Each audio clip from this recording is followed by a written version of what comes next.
Pues muy buenos días o tardes o noches, depende de si estás presencialmente aquí en la iglesia viendo la transmisión o si ves este video en algún otro momento del día.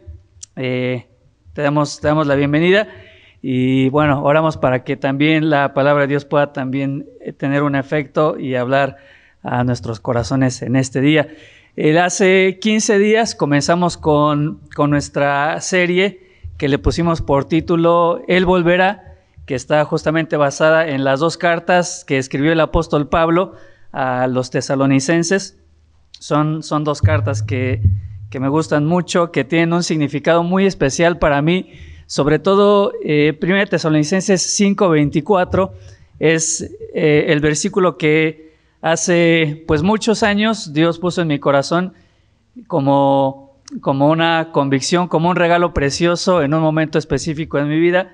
Y ya no se utiliza mucho lo de las cartas y aún lo de los correos electrónicos tampoco se utiliza mucho, pero si alguno ha recibido algún correo mío, carta no creo, pero si alguno ha recibido algún correo mío, probablemente está firmado con ese pasaje de 1 Tesalonicenses 5:24. Ya en algún momento llegaremos a estudiar ese pasaje. No recuerdo si en el rol me toca enseñarlo a mí. Si me toca enseñarlo a mí, ya les contaré cuál es la historia y por qué firmo mis correos y cartas y escritos con ese versículo, y si no me toca a mí, se quedarán con las ganas y nunca en la vida sabrán por qué firmo con ese versículo, a menos que me pregunten. Pero bueno, estuvimos estudiando hace 15 días en nuestra introducción, estuvimos viendo cómo llegamos hasta esta carta, cómo llegamos hasta la historia de los tesalonicenses.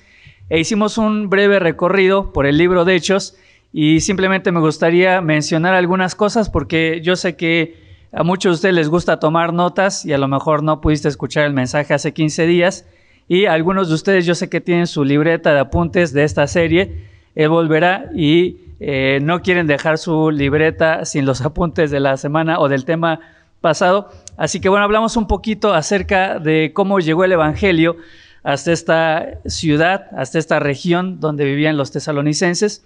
Y bueno, llega a través del apóstol Pablo, después de la muerte y sepultura y resurrección de nuestro Señor Jesucristo. Él se aparece por un periodo de 40 días a sus discípulos y la vida de aquellos hombres es transformada. Yo siempre digo que creo que la transformación de los discípulos realmente vino después de la resurrección y después de ver a Cristo físicamente resucitado en este cuerpo glorioso. Después de la resurrección ya no ves a este grupo de hombres que antes discutían por cualquier cosa, que no entendían, que se peleaban por una posición en el reino.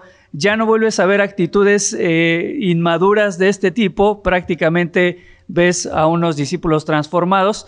Y entonces a partir de ese momento de la resurrección, Dios transforma a estos hombres y comienza o se da origen a lo que nosotros conocemos hoy como la iglesia. Y aquel Pedro que hace unos días atrás había negado a nuestro Señor Jesucristo y que lloraba amargamente porque había fracasado, porque había tenido un fracaso muy grande en su vida, lo ves de repente con mucho valor y con mucho denuedo, parado delante de una multitud de judíos religiosos extremistas, miles de personas, dando una predicación, dando un sermón, en el que 3,000 personas, muchas personas escucharon, pero solamente 3,000, así que imagínate cuántos habrán escuchado. 3,000 de ese grupo pusieron su fe en Cristo y fueron bautizados. Y comienza entonces a esparcirse el evangelio y aparece también, comienza, mientras va creciendo la iglesia, crece también la necesidad y crecen también las dificultades, y en Hechos capítulo 6 encontramos por primera vez este principio y esta práctica de muchas iglesias de nombrar diáconos o personas que se unan al servicio y al ministerio de cada iglesia local. De ahí surge el primer mártir de la iglesia cristiana, que es Esteban, que muy jovencito, a la edad de 29 años, da su vida, muere lapidado justamente por su fe a manos de judíos que se oponían al mensaje del evangelio y que lo tacharon de blasfemo. Y dentro de ese grupo que asesinaron literalmente a este joven creyente Esteban, estaba Saulo de Tarso, persiguiendo justamente el cristianismo, ¿no? Él pide cartas para salir a las sinagogas y viajar por muchos lugares y poder, con autorización oficial, llevar a los cristianos cautivos y meterlos a la cárcel, así que le dan las cartas. Y en su primer viaje, en el que él pensaba que iba a agradar a Dios por medio de la persecución al cristianismo, ni siquiera duró mucho. En el primer viaje, en el camino a Damasco, él se encuentra nada más con aquel a quien él perseguía. Y Cristo le dice, no estás persiguiendo a la iglesia, realmente a quien persigues es a mí, y dura cosa te es dar coces contra el aguijón. Es decir, no te sirve de nada estar pateando el aguijón, tú mismo te lastimas, tú mismo te estás haciendo daño. Y este Saulo de Tarso, llamado así en esos entonces, entiende que Cristo no era simplemente un hombre más, que no era un impostor, que realmente él era el Mesías prometido, y su respuesta es, Señor, ¿qué quieres que yo haga? Y a este hombre a quien él perseguía lo reconoce finalmente como el Señor de su vida y pone su vida y su voluntad a disposición de él. Así que Cristo le dice que él va a ser instrumento elegido para que lleve el evangelio a los gentiles, a pesar de que él era de procedencia judía.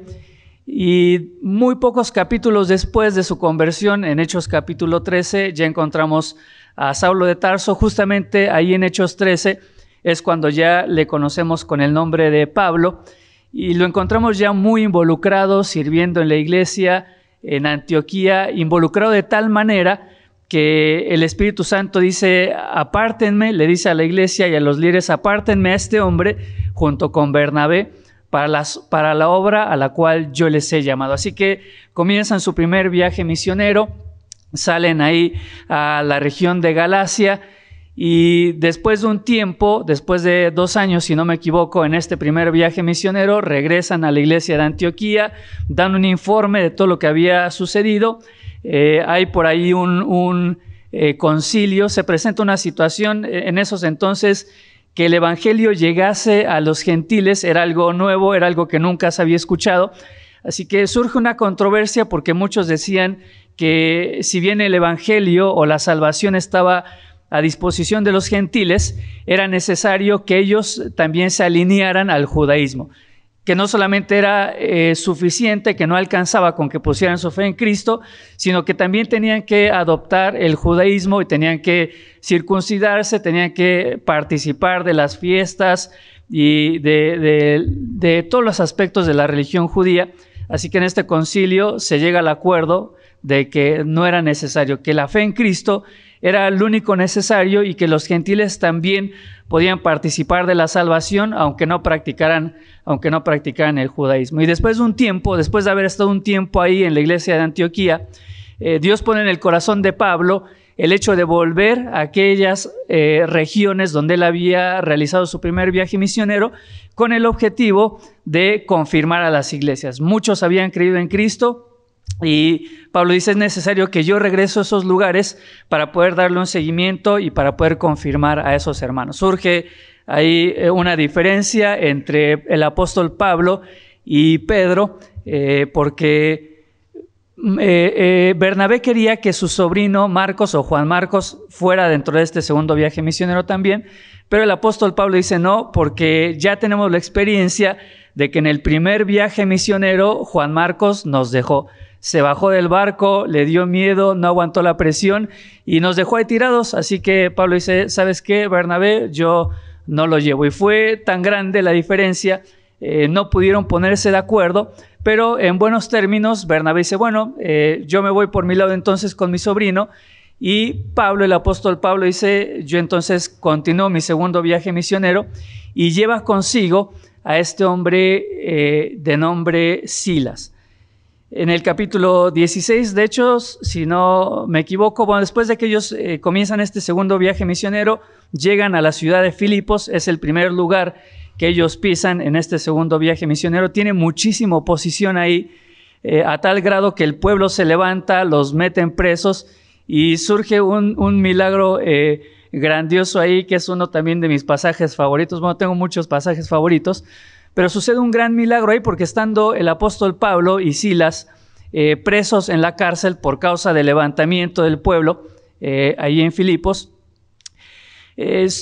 surge un terremoto, Dios envía un terremoto y esto resulta en la liberación de estos hombres de la cárcel, ¿no?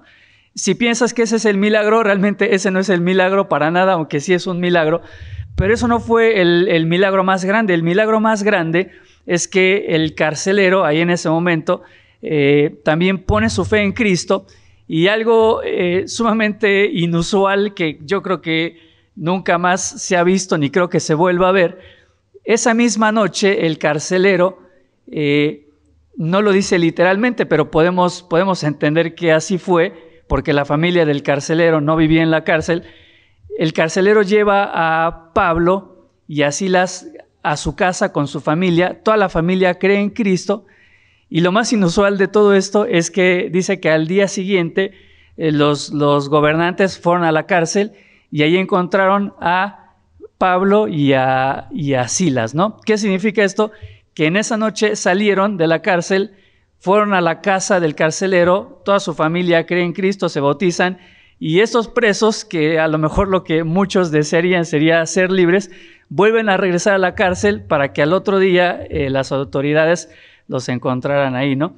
Y el milagro, bueno, tampoco es ese. El milagro es la salvación de la familia del carcelero, que es parte del comienzo de la iglesia a los filipenses. Pero fue tanto el desorden que hubo ahí y la oposición, a pesar de que hubo mucho fruto, fue tanta la oposición que Pablo, junto con su acompañante, con Silas, que es mencionado como Silvano también, y Lucas, que también iba con ellos, salen de esa región y se proponen continuar con su segundo viaje misionero, ¿no?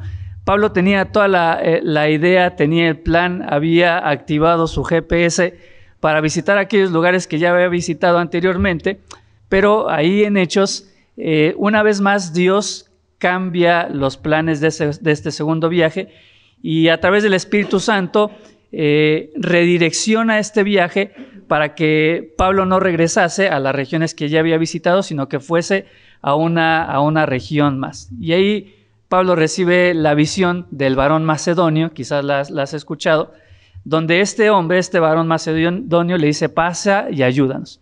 Así que no estaba en los planes de Pablo realmente ir a esa región de Macedonia, pero bueno, el Espíritu Santo recalibra el GPS y lo manda a esa región. Y entonces ahí es donde va a llegar a la ciudad de Tesalónica, va a estar ahí, recuerdas, 3 días de reposo. Esto es parte de la introducción, va a estar ahí 3 días de reposo, lo que se traduciría en un periodo de 3 semanas, a lo más, porque serían 3 días sábados, o probablemente 2 semanas, que haya llegado en un día de reposo, haya estado esa semana completa hasta el siguiente día de reposo y se haya quedado una segunda semana hasta el día de reposo, y eso sumaría entonces los 3 días de reposo. Vimos entonces hace 15 días cuál fue su método del apóstol Pablo. Llegaba a la sinagoga, discutía con ellos, que literalmente significa abrir el diálogo. No hay en Hechos cuando habla de que discutía con los judíos en la sinagoga, no es que peleaba, no es el mismo concepto que nosotros entendemos por discusión, sino tiene que ver el hecho de hablar y establecer un diálogo con las personas. Quizás en esta discusión Pablo les preguntaba, ¿no? ¿Qué opinas tú de este pasaje? ¿Cómo interpretan ustedes este pasaje? Etcétera, ¿no? No solamente abría el diálogo, sino que dice también que les exponía las escrituras, o abría las escrituras para que ellos entendieran. Les decía: bueno, quizás esto es lo que tú piensas, esta es la manera en la que tú interpretas este pasaje, pero esto es lo que realmente dicen las escrituras. Y después del método, Pablo dice cuál es el mensaje: que era necesario que el Cristo padeciese, literalmente que muriese, y que resucitase. Y hablamos también acerca del milagro. ¿Cuál es el milagro? Que en muy poco tiempo, en este periodo de 2 o 3 semanas, se establece una iglesia, y una iglesia que ya lo vamos a ver en el libro de Tesalonicenses. Va a ser una iglesia que, a pesar de que Pablo le dedicó poco tiempo, fue una iglesia que logró permanecer, que proclamaron el mensaje del Evangelio de una manera extraordinaria y que estuvieron preparándose para la venida del Señor.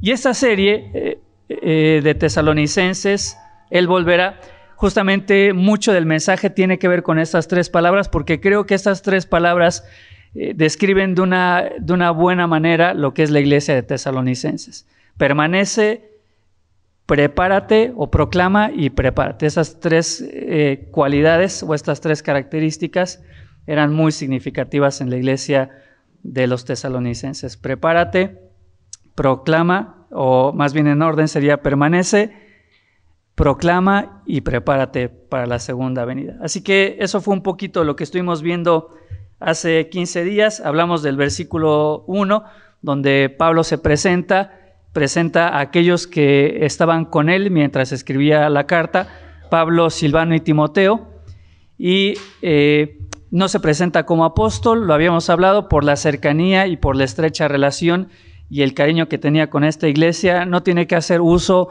de sus credenciales ni de sus títulos como apóstol, sino que de una manera muy, muy franca, muy fraterna, simplemente se presenta con su nombre, ¿no? Pablo, Silvano y Timoteo. Y habla acerca de los destinatarios, la iglesia de los tesalonicenses, y dice que está en Cristo, ¿no? Y esta palabra en habla justamente de lo que mencionábamos, la permanencia, que a pesar de las adversidades, esta iglesia en la cual, repito, Pablo invirtió muy poco tiempo, estaba permaneciendo en el Señor Jesucristo. Y termina, bueno, ahí el versículo 1 de Primera de Tesalonicenses. Déjenlo, lo abro acá para no estar inventando ni parafraseando. Termina Primera de Tesalonicenses capítulo 1, versículo 1, termina el apóstol Pablo diciendo: gracia y paz sean a vosotros, de Dios nuestro Padre y del Señor Jesucristo. Que era más que un simple deseo, era más que un anhelo del apóstol Pablo. No es como cuando quizás sale un familiar de casa o te despides de alguien diciéndole que te vaya bien. Era más que un deseo, era una declaración del apóstol Pablo. Y lo que significaba era justamente que solamente a través de Jesucristo la iglesia o estos creyentes podrían encontrar la gracia y la paz, solamente a través de él. Hoy vamos a estar leyendo, avanzando unos versículos más. Vamos a estar estudiando del versículo 2 al versículo 5. Y bueno, hay muchos temas aquí que se tratan. Yo quise ponerle a este estudio o a este tema del día de hoy, quise ponerle por título evidencias de la elección. Y sabe, la elección en nuestros días, bueno, no en nuestros días, hace muchísimos años ya, la elección ha sido un tema que ha sido muy debatido, ¿no? La realidad es que muchos teólogos durante muchos años han debatido sobre este tema, si nosotros somos salvos por nuestra decisión, por poner nuestra fe en Cristo, o si somos salvos simplemente porque Él nos eligió y fin de la historia, ¿no? No importa si quieres o no quieres, si Él te eligió, vas a ser salvo y ya. Entonces, este ha sido un debate de muchos teólogos a lo largo de la historia. No es mi intención descubrir el hilo negro hoy y decir cómo funciona la elección. Lo que yo entiendo, y creo que es lo que entendemos a través de las Escrituras, es que la elección es una verdad bíblica. No podemos entender a ciencia cierta cómo funciona la elección, no podemos entender el mecanismo de cómo Dios elige, pero la Biblia habla muchísimo acerca de la elección, así que evidentemente no es un tema que podamos negarlo, ¿no? Pero sí podemos ver que hay evidencias, que ciertamente encontramos evidencias de la elección, y específicamente en estos versículos que estudiaremos hoy, versículos 2 al versículo 5, creo que hay tres evidencias muy claras y muy concretas de si una persona ha sido elegida por Dios para la salvación o no.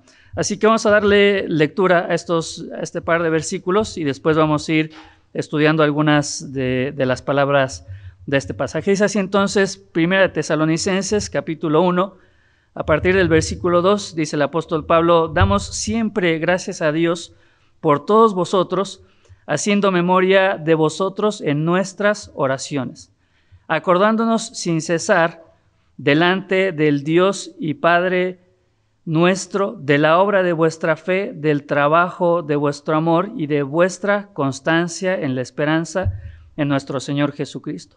Porque conocemos, hermanos amados de Dios, vuestra elección, pues nuestro evangelio no llegó a vosotros en palabras solamente, sino también en poder, en el Espíritu Santo y en plena certidumbre, como bien sabéis cuáles fuimos entre vosotros por amor de vosotros. Entonces, hasta aquí la lectura, y vamos entonces a ver estas evidencias, o tres evidencias, o podríamos decir también tres poderosas evidencias de la elección. Si tienes dudas, si eres elegido por Dios o no, quizás a la luz de este pasaje, tú vas a poder saber o vas a poder responder si has sido elegido por Dios o no ha sido así, por estas tres evidencias.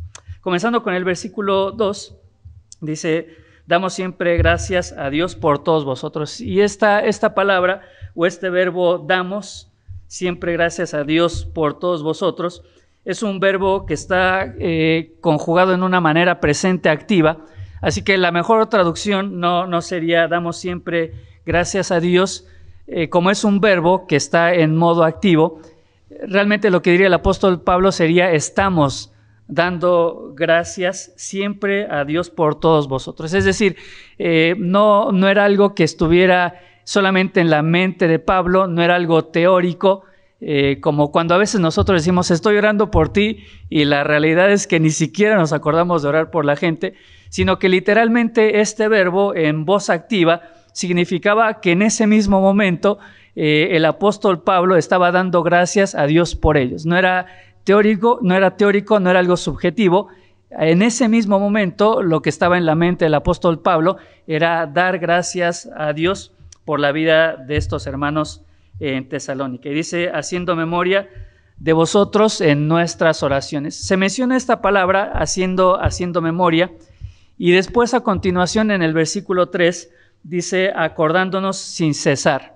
Estas dos palabras tienen mucha relación, haciendo memoria y acordándonos sin cesar. Y esta palabra acordándonos no es simplemente un recuerdo fútil o un recuerdo pasajero.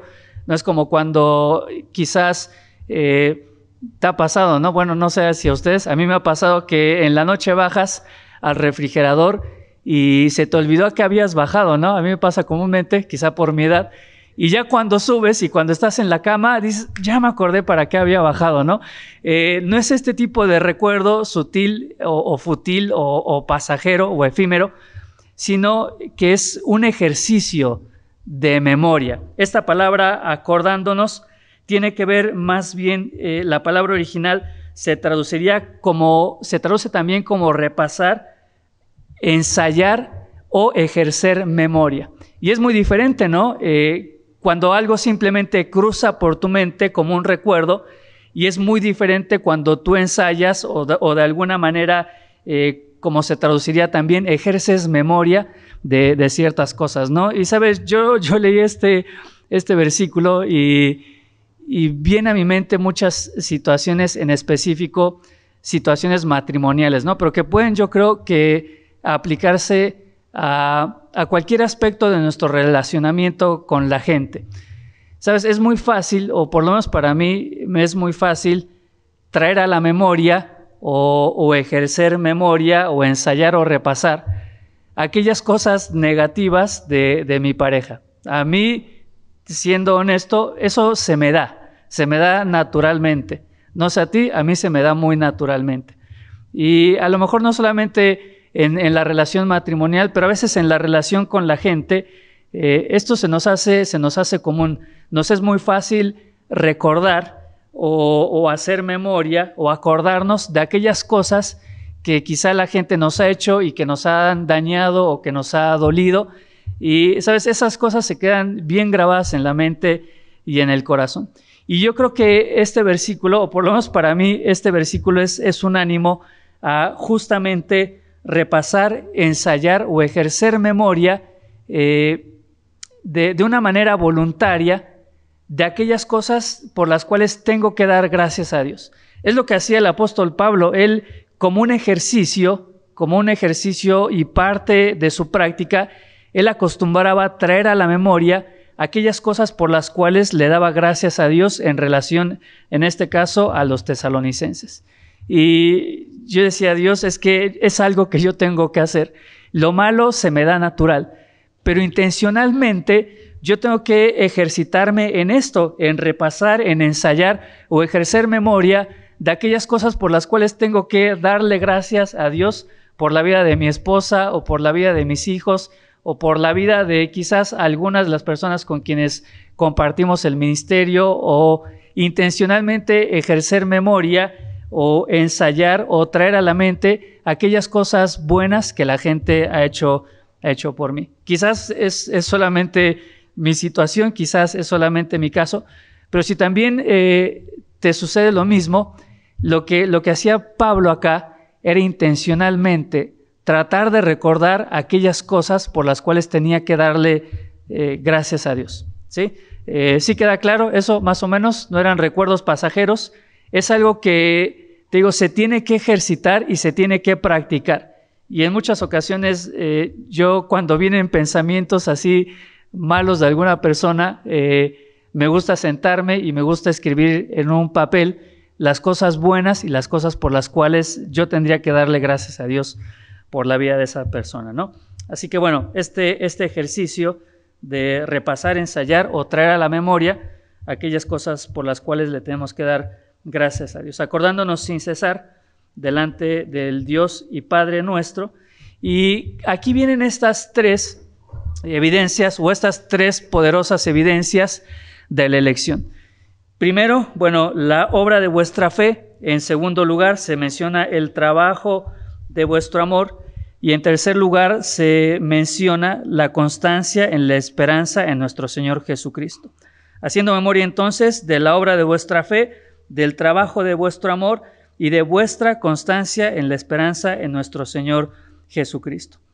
Estas tres palabras son muy comunes en la palabra de Dios. Pablo las va a utilizar muchas veces, quizá en diferente orden, en diferentes pasajes, pero se le conoce como la trilogía de las virtudes, o yo diría como la trilogía de las evidencias de la salvación, de la gracia de Dios. No son, te repito, no son exclusivas del apóstol Pablo. De hecho, estos tres conceptos son conceptos que nuestro Señor Jesucristo en muchas ocasiones, Él puso estos tres conceptos juntos: fe, amor y esperanza. Y son tres conceptos que de alguna manera van tomados de la mano. Son tres conceptos que están íntimamente ligados, que son evidencias que tienen que existir al mismo tiempo en tu vida, si has sido elegido por Dios. Y son tres factores que crecen mutuamente. Si crece la fe, crece el amor y crece la esperanza. Si crece la esperanza, también va a crecer el amor y la fe, y así sucesivamente. Por ejemplo, hay un pasaje, hay un texto, quizá lo recordarás, en el Evangelio según San Juan, capítulo 11, cuando encontramos ahí la historia de la muerte de Lázaro. Tú vas a ver estos tres conceptos implícitos en este pasaje. Te voy a leer algunos versículos. Por ejemplo, haciendo referencia al amor, nuestro Señor Jesucristo decía en el versículo 5 de Juan 11, y Jesús amaba a Marta y a su hermana y a Lázaro, ¿sí? En el versículo 36 del mismo capítulo 11 de Juan, dice: de manera que los judíos decían, cuando vieron a Jesucristo llorar, decían: mirad cómo le amaba. Así que contexto, historia de la muerte y resurrección de Lázaro, y Jesucristo incorpora ahí el tema del amor. Habla también de la esperanza, si bien no menciona literalmente la palabra esperanza, pero vas a ver este concepto implícito en el pasaje. Por ejemplo, en el versículo 4, siempre hablando de Juan capítulo 11, decía, esta enfermedad no es para muerte, ¿ves? Entonces introduce ahí un tema relacionado con la esperanza. Versículo 11 dice, nuestro amigo Lázaro está durmiendo, mas yo voy para despertarle. Está implícita la esperanza. Versículo 25 y 26 dice, yo soy la resurrección y la vida, el que cree en mí, aunque muera, con todo vivirá, y todo aquel que vive y cree en mí, nunca jamás morirá. Esperanza, aunque uno muere físicamente, está la esperanza de la vida eterna. Entonces, dentro de este pasaje, la historia de Lázaro, Jesucristo menciona la palabra amor, habla acerca también de la esperanza, y en el versículo 26, le pregunta a la hermana de Lázaro, ¿crees esto? E introduce el tema también de la fe. En el versículo 40 dice, ¿no te dije que si creyeres verás la gloria de Dios? Así que estos tres conceptos estaban ya no solamente en la mente de Pablo, sino que en la mente de nuestro Señor Jesucristo también tenía estos tres conceptos ligados: fe, amor y esperanza. Otro pasaje similar a este es Juan capítulo 13 y capítulo 14. Quizás recuerdas la institución de la Cena del Señor previo a que el Señor Jesucristo muriese. Dice ahí en Juan capítulo 13, 1, habiendo amado a los suyos, los que estaban en el mundo, los amó hasta el fin. Y ahí nuestro Señor Jesucristo subraya entonces la importancia del amor. En el capítulo 13, versículo 34, también de Juan, dice, un mandamiento nuevo os doy, que os améis los unos a los otros. Se menciona el tema del amor. En el capítulo ya 14, unos versículos antes, dice, no se turbe vuestro corazón, creéis en Dios, creed también en mí. Entonces no solamente habla del amor, introduce también el tema de la fe. Y pasajes que nosotros conocemos bien, ahí en ese mismo capítulo 14, versículos 2 y 3, dice, en la casa de mi Padre muchas moradas hay, si así no fuera, yo os lo hubiera dicho, voy pues a preparar lugar para vosotros, y si me fuere y os prepararé el lugar, vendré otra vez y os tomaré a mí mismo, para que donde yo estoy, vosotros también estéis. Entonces no menciona literalmente la palabra esperanza, pero está implícito el concepto de la esperanza. Así que nuestro Señor Jesucristo, de alguna manera similar a la de Pablo, englobaba estos tres conceptos: fe, amor y esperanza. Y en muchos pasajes lo vas a encontrar, te digo, en diferente orden, no los vamos a leer ahora. Si los quieres apuntar y te da tiempo de apuntarlos, y si no, después puedes ver la grabación y ahí puedes hacer un estudio más profundo. Por ejemplo, menciona en este orden fe, esperanza y amor. Se menciona en Romanos 5, versículos 1 y 5, 1 Corintios 13, 13, Gálatas 5, versículos 5 y 6, Hebreos 10, versículos 22 y 24, 1 de Pedro 1, versículos 21 y 22. Fe, esperanza y amor. Después cambia el orden, fe, amor y esperanza, se menciona en Colosenses capítulo 1, versículos 4 y 5, y en este caso 1 Tesalonicenses 1, 3, y Pablo lo vuelve a repetir acá en Tesalonicenses en el capítulo 5, versículo 8. El orden esperanza, fe y amor se menciona por Pedro en 1 de Pedro capítulo 1, versículos 3 al 8, y el diferente orden, amor, esperanza y fe, se menciona en Efesios capítulo 4, versículos 2 al 5, igual por mano del apóstol Pablo, y en Hebreos capítulo 6, versículos 10 al 12. Así que te das cuenta, muchos versículos y muchos escritores, aparte de nuestro Señor Jesucristo, mencionan estos tres conceptos juntos, estas tres virtudes, o como quise denominarlas el día de hoy, esas tres evidencias de alguien que ha sido elegido por Dios. Ahora, me gustaría hablar un poquito justamente acerca de estos tres conceptos, porque, ¿sabes? Es muy interesante la manera en la que nuestro Señor Jesucristo los presenta. Por sí solos, si tú mencionas estos tres conceptos, fe, amor y esperanza, la realidad es que son conceptos intangibles, ¿sí? La fe no es algo que tú puedas palpar, no es algo que tú puedas de alguna manera medir, o ver físicamente con tus ojos. El amor es exactamente lo mismo, son conceptos, es terminología, pero el amor no es algo que tú puedas literalmente palparlo o medirlo, o no hay forma en cómo poder verlo físicamente, ¿no? Y si hablamos de la esperanza, es exactamente lo mismo. Los tres conceptos son conceptos subjetivos, son conceptos que no pueden ser medidos ni pueden ser palpables, ¿no? Fe, amor y esperanza. Pero lo que hace el apóstol Pablo es que a cada uno de estos conceptos va a añadir una palabra que va a convertir estos conceptos intangibles a conceptos tangibles, que va a hacer que estos tres conceptos impalpables se conviertan en conceptos palpables. Estos tres conceptos que no se pueden medir, Pablo añade tres palabras o tres ideas que hacen que estos tres conceptos puedan claramente ser medidos. Y por eso añade ahí en este versículo, dice, la obra de vuestra fe, el trabajo de vuestro amor y vuestra constancia en la esperanza. Y la obra va a hacer que la fe sea visible, el trabajo va a hacer que el amor sea visible y la constancia va a hacer que la esperanza sea visible. ¿Vamos bien? ¿Hasta ahí? ¿Más o menos claro? Vamos a analizar un poquito estos tres conceptos. Primero, la obra de vuestra fe. Esta palabra obra es la palabra griega que se leería como ergon, y la palabra obra significa un acto, estar ocupado algo, tiene que ver con una acción, y no solamente es ocupación, no solamente es un acto, no solamente es una acción, sino que este acto o esta ocupación siempre, invariablemente, va a llevar implícito un esfuerzo. Hay muchas acciones o hay muchos actos o hay muchas ocupaciones que quizá no van a demandar de nosotros un esfuerzo, pero en el contexto que está hablando aquí Pablo y como se está utilizando esta palabra, va a ser una obra o va a ser un trabajo o va a ser una ocupación que invariablemente va a llevar implícito el concepto de esfuerzo, ¿sí?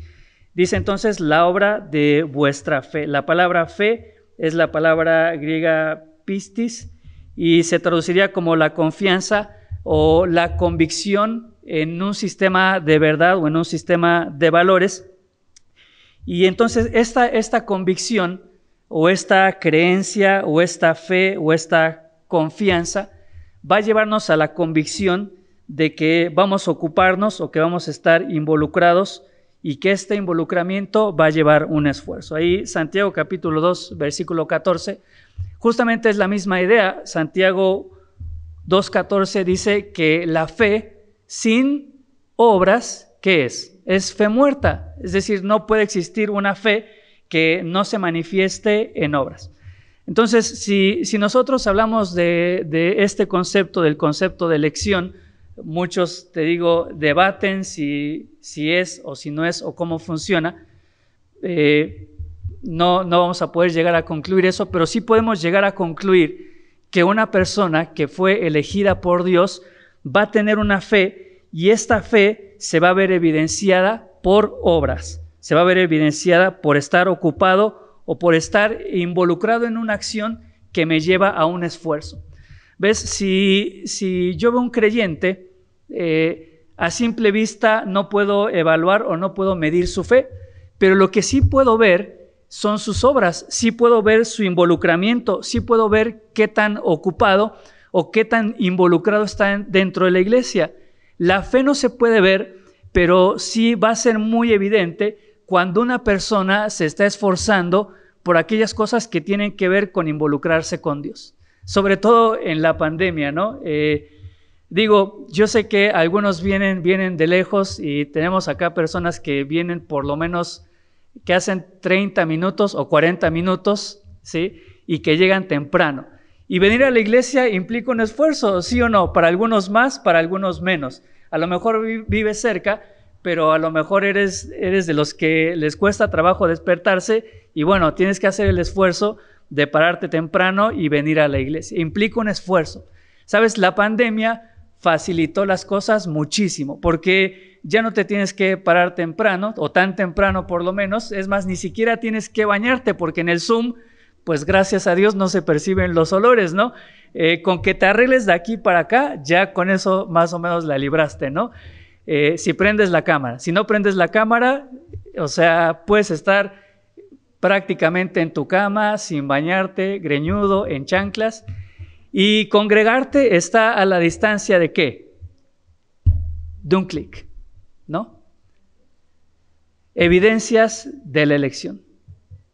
Sabes, aún así, hay gente, y tristemente quizá no lo van a escuchar, ni este mensaje va a llegar a ellos, pero hay gente que ni siquiera quiere hacer el esfuerzo de darle un clic a su teléfono. Probablemente no lo van a escuchar, ni llegará este mensaje a ellos, porque seguramente ni siquiera se conectaron, ¿no? Pero esa es una evidencia de que soy una de las personas elegidas por Dios para salvación. Te repito, ¿cómo funciona la elección? No lo sé, pero hay evidencias, y una de las evidencias es que mi fe tiene que verse manifestada en esfuerzos. Tiene que verse manifestada en esfuerzos. Sabes, justamente este fin de semana, y no lo digo para vanagloria, y no es la única ocasión en la que nos ha pasado. Este fin de semana, junto con mi esposa, nos tocaba dar la clase de escuela dominical, nos tocaba la limpieza y a mí me tocaba la predicación. Y me preguntaron quién arma los roles, me dijo, oye, ¿cómo ves? ¿Lo cambiamos para que estés más tranquilo? Y la realidad es que muchas veces me ha pasado así y digo, pues la realidad es que no, o sea, puedo venir a limpiar el día sábado, predico el domingo, le ayudo a mi esposa a la lección y mientras ella da la lección, yo estoy aquí y el sábado limpiamos. ¿Qué problema hay o qué complicación hay con eso? Pues absolutamente ninguna, y gracias a Dios se acomodó todo y se hizo la limpieza, mi esposa está dando la lección y yo estoy acá compartiendo este pasaje. Pero sabes, implica un esfuerzo. Y hay ocasiones en las que yo te digo, y hago mención específica de esto, la limpieza de la iglesia. Tenemos a nuestra encargada acá de la limpieza y no sabes cómo batalla en ocasiones con la gente que le toca la limpieza. Es como si, no sé, como si estuviera el infierno y después limpiar la iglesia, como el segundo castigo más grande que un cristiano pudiese tener. Y es una lucha que no tienes idea. Bueno, si tú eres de los que hacen la limpieza y lo haces como una obra de tu fe, no tienes idea. Si eres de los que su fe no se manifiesta en obras, sí sabes lo que estamos hablando. Porque ay, no puedo, porque se me complica, porque la llave, porque no me acordé, porque no me recordaron, miles de cosas, ¿no? Entonces, Pablo dice que se acordaba de este grupo de creyentes fieles y que hacía memoria de ellos. ¿Por qué? Por la obra de su fe. Su fe intangible se hacía tangible a través de su obra y a través del esfuerzo que ellos estaban dispuestos en hacer por causa de Cristo. ¿Sabes? Si no estás dispuesto o no estás dispuesta, y bueno, gracias a Dios creo que no hablo mucho a los presentes porque yo sé que han estado haciendo un esfuerzo, pero si, vamos a decir así, si conoces a algún creyente o que se dice creyente y que no está dispuesto a hacer esfuerzos como un fruto de su fe, es decir, que su fe no se hace visible a través del esfuerzo de sus obras, probablemente yo dudaría de que haya sido una persona elegida por Dios para la salvación. Si soy de este grupo, de los salvos, evidentemente mi fe se tiene que ver manifiesta a través del esfuerzo y a través de mis obras. En segundo lugar, no solamente se acuerda de la obra, de la fe de los tesalonicenses, sino también del trabajo, dice el apóstol Pablo, de vuestro amor. Esta palabra trabajo sería la palabra en griego kopos, y aparte de traducirse como trabajo, lleva implícita la idea de trabajo arduo, de un trabajo que es pesado. Muchas ocasiones esta palabra se relacionaba con aquellas personas que trabajaban en la agricultura, y tú sabes cómo es el trabajo. Los agricultores se paran antes de que salga el sol y es trabajar a pleno rayo del sol, en medio del calor, en situaciones complicadas. Entonces no solamente es un trabajo arduo, es un trabajo pesado.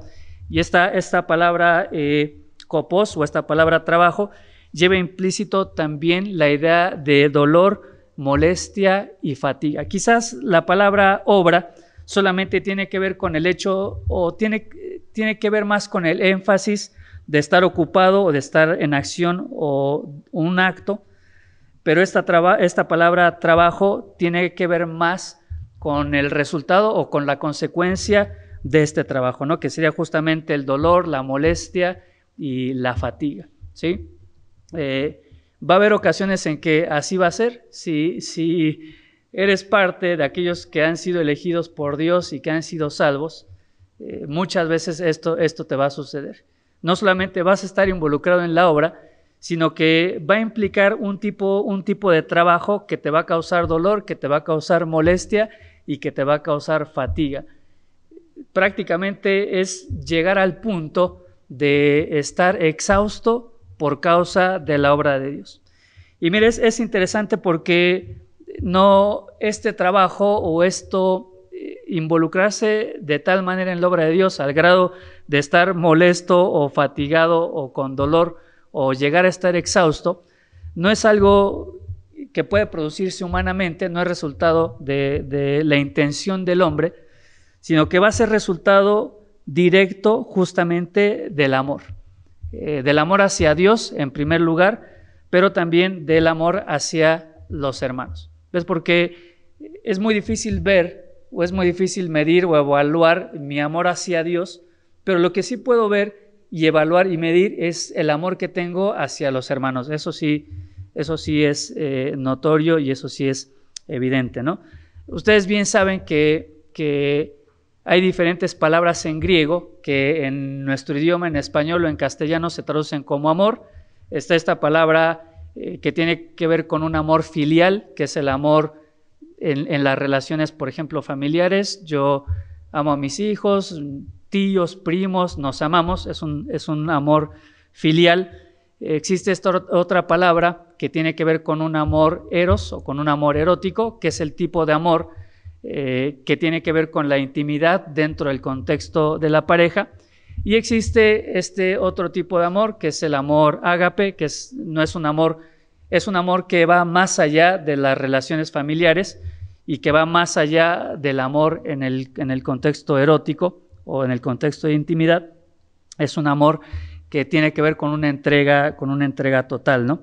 Es este amor que se describe acá en 1 Tesalonicenses es justamente amor ágape, es decir, no está hablando acá de amor filial, no está hablando de amor eros o erótico, está hablando de un amor ágape. Esta palabra amor aquí en Tesalonicenses es exactamente la misma palabra que nosotros encontraríamos en 1 Corintios capítulo 13. ¿Recuerdas ese pasaje? El amor es sufrido, es benigno, no hace nada indebido, no busca lo suyo. Es exactamente este tipo de amor que se describe en Corintios 13, es el amor que menciona Pablo aquí en Tesalonicenses. Es el mismo tipo de amor. ¿Recuerdas la parábola del buen samaritano? Es justamente ese tipo de amor, es el tipo de amor que está dispuesto a quizás cambiar su camino o cambiar su agenda con tal de hacer el bien o de buscar el bien por otra persona. Y creo que estamos familiarizados con esta parábola del buen samaritano, donde quizás aquellos que se esperaba que se detuviesen a ayudar a este hombre, los religiosos, no lo hacen, y de la persona que menos se esperaba que se detuviera para ayudar a este hombre, fue quien se detuvo y mostró este tipo de amor ágape, curando sus heridas, aplicándole ungüentos, medicamentos, cargándolo hasta llevarlo a un lugar donde pudiera hospedarse, pagando sus gastos y aún estando dispuesto a que si había más gastos iban a correr por cuenta de él. Este es el tipo de amor que expresa Pablo acá en 1 Tesalonicenses capítulo 1. Esta palabra es la misma palabra exactamente que se utiliza en Juan capítulo 3 versículo 16. De tal manera que dice, amó Dios al mundo. Y sabes, sin duda, este amor tan grande o de tal magnitud nos llevaría a estar dispuestos a trabajar, aunque este trabajo sea pesado, cause dolor, cause fatiga, cause molestia y nos lleve a estar exhaustos. Pero si no hay este amor, muy difícilmente o casi imposible nos va a resultar trabajar de esta manera, hasta el cansancio, la fatiga o el dolor. Y sabes, este mismo amor es el que en Juan capítulo 13, versículo 34, Dios nos manda a tener. Así que no es opcional para el Hijo de Dios, no es opcional para el que dice ser elegido por Dios. Dice: un nuevo mandamiento os doy, que os améis los unos a los otros. Y no solamente entre nosotros mismos, sino también incluso a nuestros enemigos, ¿no? Este amor tendría que también verse traducidos hacia ellos. Como te decía, este amor indudablemente no puede ser producido naturalmente en nosotros. Es imposible, no existe forma en la que esta clase de amor surja de nosotros naturalmente. La única forma en la que se puede manifestar este amor es cuando nosotros tomamos ese amor de la fuente del amor, que es Dios. Dios es amor. La única manera posible en la que nosotros podemos manifestar este amor es cuando hemos recibido el Espíritu Santo y tenemos dentro de nosotros la fuente misma del amor. La única forma en la que podemos manifestar este amor, dicho de otra forma, es cuando hemos sido elegidos por Dios. Dicho así, entonces, si tu fe no se ve traducida en obras que sean visibles, que sean palpables, yo pensaría realmente si he sido elegido. Si mi amor no se ve traducido en un trabajo dentro de la iglesia, en el contexto del servicio, dentro de nuestra familia, si nuestro amor no se ve traducido en un trabajo que me ha llevado al punto de estar fatigado, con dolor y exhausto, yo me preguntaría si realmente he sido elegido por Dios. Si he sido elegido por Dios, va a surgir de manera natural, pero si no, semáforo amarillo. ¿Sabes? Hay mucha gente que tristemente nunca ha sentido esto, nunca ha experimentado esto, de un día llegar a estar exhausto, cansado, fatigado de haber servido a Dios. Hay personas que nunca lo han experimentado en su vida. Y sabes, para mí por lo menos es una de las situaciones más satisfactorias y más gratificantes. Me ha pasado muchas veces. Ahora Dios me da la oportunidad de enseñar una materia en Argentina, y la misma materia se la doy a los hombres los días martes y a las mujeres los días sábados, ¿no?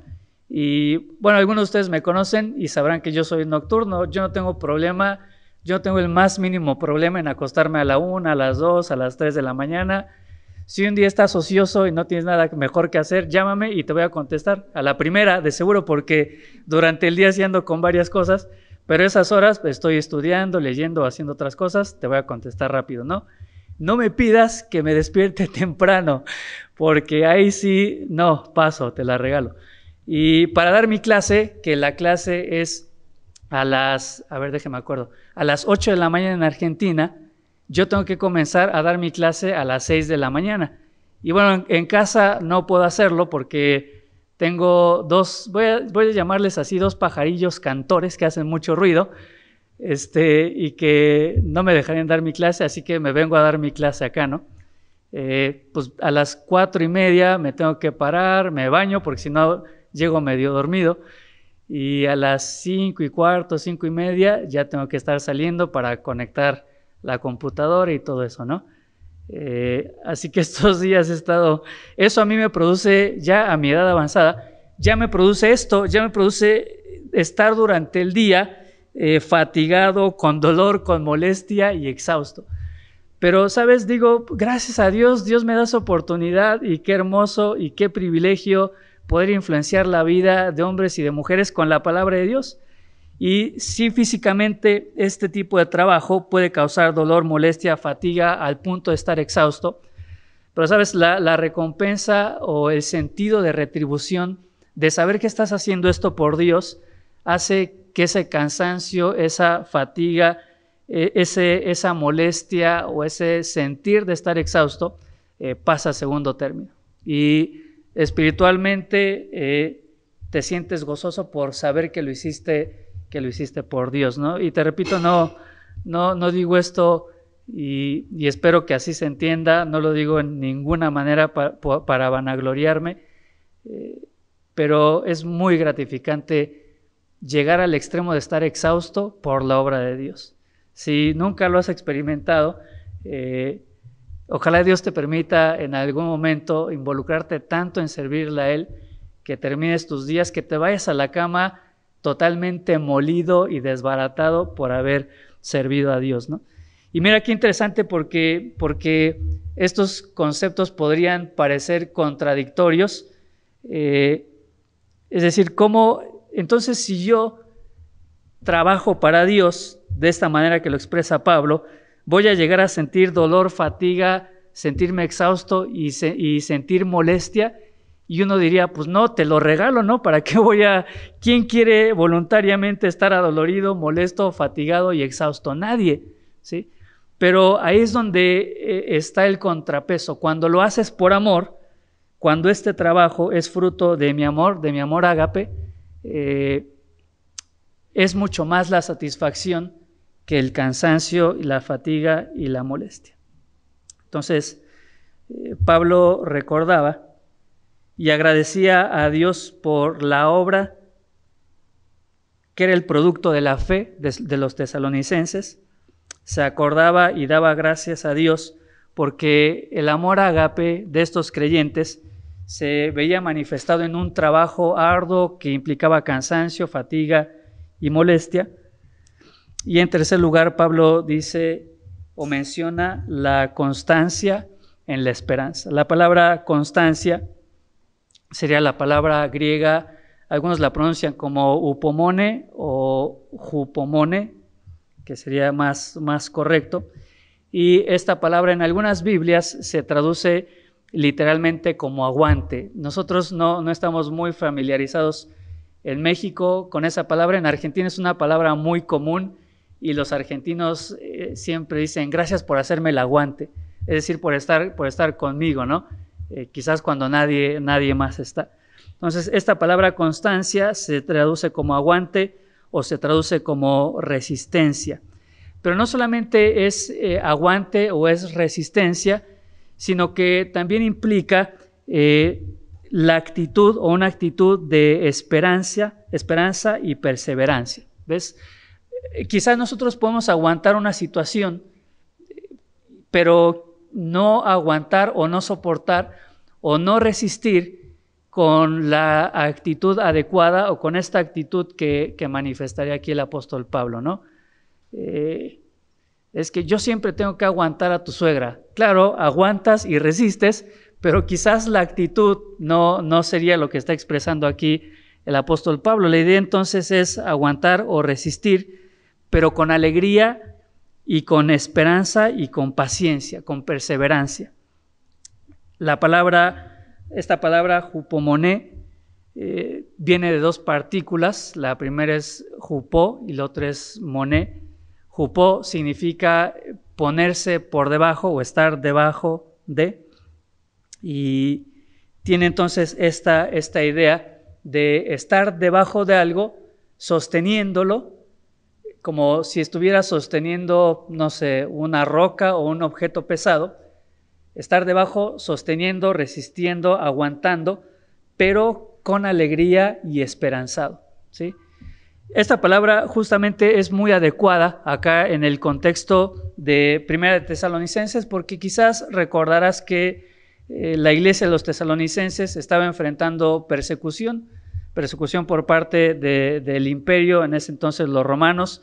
Había también ciertas filosofías y ciertos grupos sectarios y filosóficos que se oponían a ellos, y muchos llegan a pensar que la persecución incluso llegaba a tal grado de poner en riesgo la vida de muchos de estos creyentes. Por eso, más adelante aquí en Tesalonicenses, una de las preguntas de estos creyentes era qué pasaba con aquellos creyentes que morían. Y el apóstol Pablo entonces introduce el tema del arrebatamiento y de la venida del Señor, porque estos creyentes estaban preocupados por aquellos creyentes que morían, por aquellos familiares suyos que morían por causa de la persecución. Entonces, esta palabra la podemos entender muy bien en el contexto de lo que vivían los tesalonicenses, enfrentando situaciones adversas, enfrentando persecución, que incluso ponía en riesgo su vida, pero ellos estaban ahí abajo sosteniendo toda esa persecución, sosteniendo ese peso pesado, y aún así eran capaces de hacerlo con alegría, con paciencia, con perseverancia y esperanzados. Por eso justamente Pablo añade la constancia en la esperanza. La palabra esperanza es la palabra griega elpis, y tiene que ver con justamente lo que decíamos, un esperar pero con anhelo, con placer.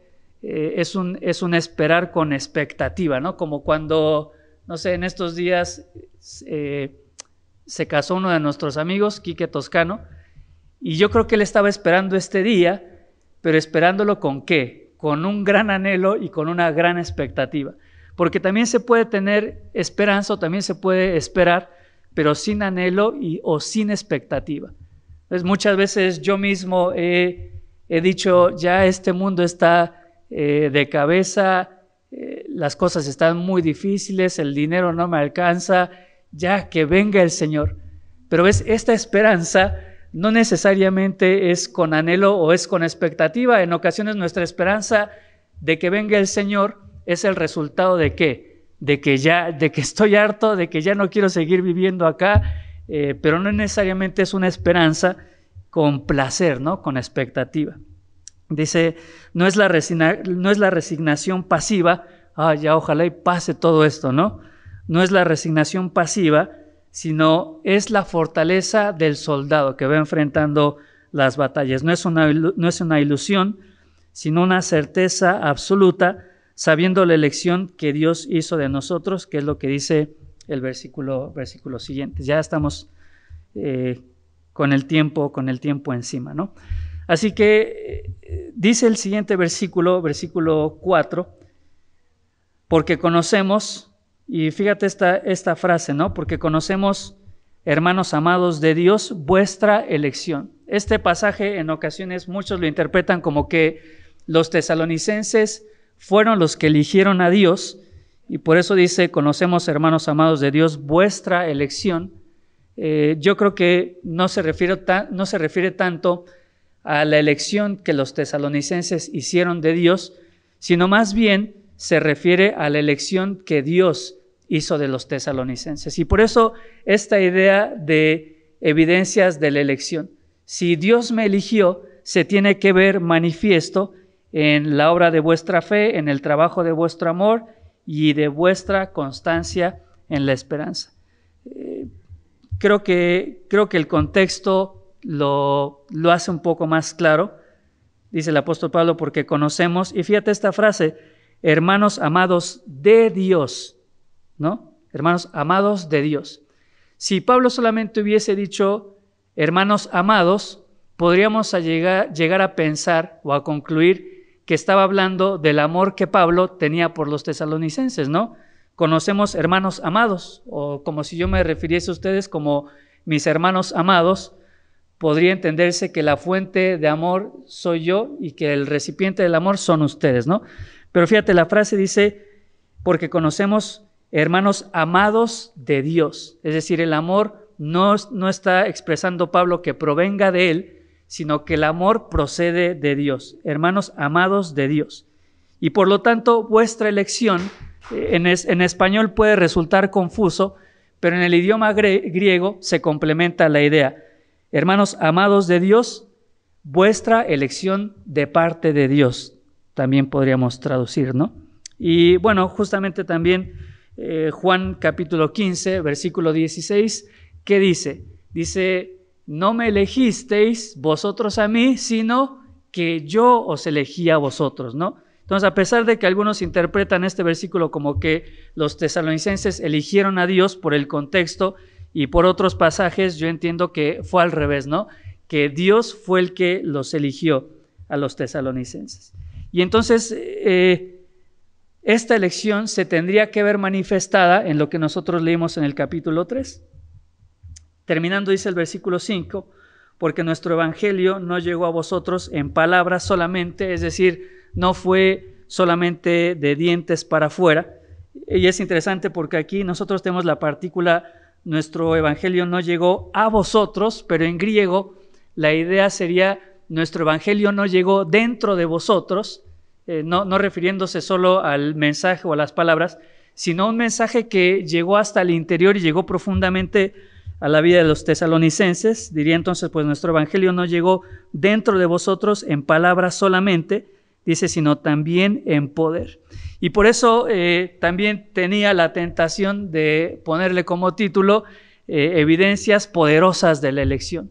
Porque, te repito, ninguno de estos conceptos de esta fe, amor y esta esperanza, ninguno de estos tres conceptos pueden ser fruto o pueden ser producto del esfuerzo humano. Esta fe de este tamaño, este amor de este tamaño y esta esperanza de este tamaño solamente pueden ser producidas por un poder superior, que no es un poder humano, sino que es el poder de Dios. Por eso Pablo dice, este evangelio fue más que palabras, fue más que algo que entró por un lado y salió por el otro. Fue más que eso, fue poder. Es la palabra que en nuestro castellano se traduciría como dinamita, o la palabra, bueno, no realmente como dinamita, es la palabra en griego, dunamis, que es de donde este hombre, quizá conocen la historia, Alfred Nobel, descubrió la dinamita, y como fue algo tan poderoso, él utilizó esta palabra griega para ponerle de nombre al explosivo que él había descubierto, dinamita, ¿no? Fue algo tan poderoso y fue algo tan marcado en la vida de Alfred Nobel, porque la manera en la que descubrió este explosivo fue cuando en una fábrica, manejando explosivos que a él le gustaba desde su juventud, en esta fábrica mueren 5 personas, incluido su hermano menor. Y fue algo tan impactante para él que dice, ¿qué nombre le puedo poner a este explosivo? Bueno, pues es justamente esta misma palabra, de donde viene la palabra dinamita. Es esta misma palabra, el apóstol Pablo en Romanos 1:16 dice, porque no me avergüenzo del evangelio, porque es que poder de Dios para salvación. El mismo apóstol Pablo, que había llevado una vida totalmente apartada de Dios, persiguiendo a los creyentes, llevándolos a la cárcel, que creía que él agradaba a Dios de esta manera, él mismo experimentó el poder de Dios. No habla Pablo desde un punto de vista teórico, él habla desde su propia experiencia y dice, si el evangelio fue capaz de transformar mi vida, es porque el evangelio tiene poder. Y así es, el evangelio tiene poder para transformar un matrimonio, para restaurar relaciones, para quitarnos vicios, porque es poder de Dios para salvación. El evangelio no llegó a vosotros en palabras solamente, sino también en poder. Entonces Dios fue el que nos eligió y el poder de Dios es el que obra en nosotros y a través de nosotros para que nuestra fe se vea traducida en obras, para que nuestro amor se vea traducido en trabajo y para que nuestra esperanza se vea traducida en constancia. Y qué oportuno, ¿no? Hablar de que mi esperanza me tiene que producir constancia, porque muchos hoy no están acá, porque muchos en este tiempo de pandemia no han sido constantes, quizá porque su esperanza no estaba arraigada en la persona correcta, quizás porque el evangelio fue solamente palabras, pero no fue poder que penetró en su vida. Así que bueno, llegamos al versículo 5, hubo algunos detallitos por ahí que me hubiera encantado mencionar, pero por respeto al tiempo y amor a ustedes, vamos a terminar. Y mira, dice el apóstol Pablo terminando el versículo 5, dice, como bien sabéis cuáles fuimos entre vosotros por amor de vosotros. Es decir, Pablo dice, esta misma fe que obra, este mismo amor que trabaja y esta misma esperanza que se manifiesta en constancia, es lo que ustedes pudieron ver en nosotros. Así fuimos entre vosotros por amor de vosotros. Vamos a terminar entonces orando y próxima semana, primero Dios, continuamos con nuestro pasaje. Querido Dios, te damos tantas gracias porque sabemos que la elección es una realidad, es una verdad que está en tu palabra. Y gracias Dios porque no es un concepto lejano a nosotros que no podamos llegar a comprender, sino que es algo tan evidente y tan palpable en nuestra vida que yo estoy seguro que cada uno de nosotros podemos saber si fuimos elegidos por ti para salvación. Cada uno de nosotros sabe hasta qué grado nuestra fe se ha manifestado a través de nuestras obras. Cada uno de nosotros sabemos hasta qué grado nuestro amor se ha visto manifestado en un trabajo por ti y para ti que nos ha llevado quizás a estar cansados, exhaustos y fatigados, pero gozosos de saber que lo hicimos por amor a ti y a tu iglesia. Cada uno de nosotros sabe hasta qué grado nuestra esperanza nos ha llevado a ser constantes a pesar de las situaciones adversas, llámese pandemia, llámese situación financiera, llámese conflictos familiares, matrimoniales, llámese enfermedad. Cada uno de nosotros sabemos y conocemos nuestra esperanza, pero también nuestra constancia. Dios, que a través de este breve pasaje, cada uno podamos evaluar en dónde estamos parados el día de hoy y que podamos estar ciertos si nuestra vida da evidencias de que no solamente fuimos amados por ti, sino elegidos por ti. Que cada uno de nosotros, a través de estas verdades que provienen de tu boca, podamos tener la certidumbre, como dice el apóstol Pablo, si el Evangelio llegó solamente a nosotros en palabras o penetró hasta lo más profundo de nuestra vida en poder. Oramos agradecidos en el nombre de tu Hijo Jesús. Amén.